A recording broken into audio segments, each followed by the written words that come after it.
As the number of coronavirus cases continue to rise around the country, there are certain areas with large numbers of cases of growing concern. And now Louisiana has more cases per capita than every other state except for New York and Washington. Governor John Bel Edwards receiving a major disaster declaration. And here via FaceTime is the director of the New Orleans Public Health Department, Dr. Jennifer Avegno. Thanks for being with us, Dr. Avegno. And Orleans Parish has the sixth highest rate of known coronavirus cases of any county in the U.S.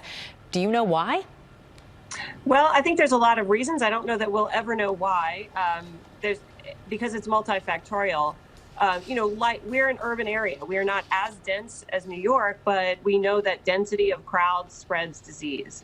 We are social people. We are out all the time. As you know, we have festivals, we have celebrations, we have parades. And so we're more likely in February to be in close contact with one another than other places. And we're also intergenerational. There is a lot of family connectedness here and a lot of people living under one roof.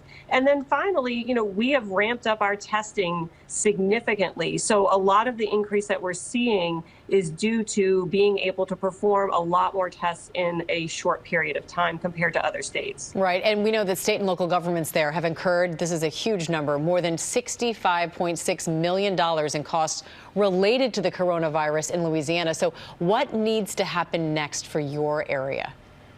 Well, we're really encouraged by the president accepting our governor's request to declare a disaster, as he's done in other states. That is going to help tremendously in getting those resources that we need, like everywhere else, like New York City, like Los Angeles, like Seattle, like everywhere else in between. We need equipment. We need ventilators. We need personal protective equipment.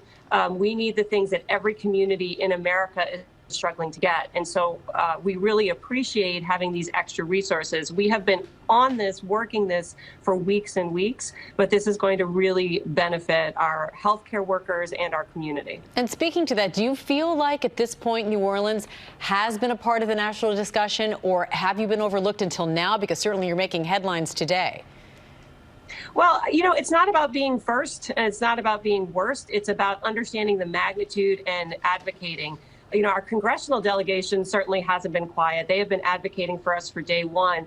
We are fortunate, this is not our first crisis. This is not our first disaster. We are battle tested.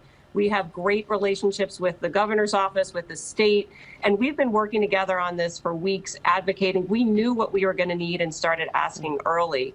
So whether we're getting media coverage of that or not, we've always been out front trying to get what we needed. Yeah, you certainly make a very good point. New Orleans knows how, and the state of Louisiana knows how to rise up. Dr. Jennifer Avegno, thanks for being with us today.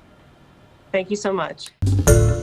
Hi, everyone. George Stephanopoulos here. Thanks for checking out the ABC News YouTube channel. If you'd like to get more videos, show highlights, and watch live event coverage, click on the right over here to subscribe to our channel. And don't forget to download the ABC News app for breaking news alerts. Thanks for watching.